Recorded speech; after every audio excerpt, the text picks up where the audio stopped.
As an SRH fan గా first match లో RCB చేతిలో ఓడిపోవడం నిజంగా చాలా హర్టింగ్ అనిపించింది. బట్ ఏదేమైనప్పుడు కూడా పవర్ ప్లే లో 3 వికెట్లు కోల్పోయినప్పుడు కూడా మనం 200+ స్కోర్ చేసామంటే నిజంగా బ్యాటింగ్ పవర్ ఎంత గట్టిగా ఉందో మరోసారి రుజువు చేస్తాం. బట్ అన్ఫార్చునేట్లీ బౌలింగ్ లో బలం లేకపోవడం వల్ల అయితే 15 ఓవర్లకి ఆర్సీబీ వాళ్ళు అయితే చేసి పడేశారు.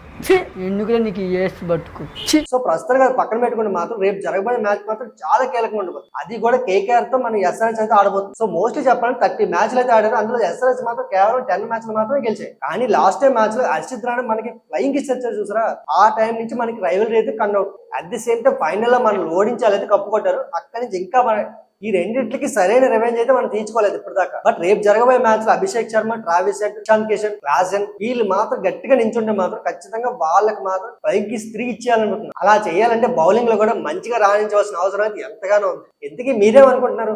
రేపు జరిగే మ్యాచ్ లో మన ఎస్ఆర్హెచ్ ఖచ్చితంగా విజయం సాధించి వాళ్ళ రివెంజ్ అయితే తీర్చుకోగలుగుతుందా లేదనుకుంటున్నారు కింద కామెంట్ లో చెప్పండి.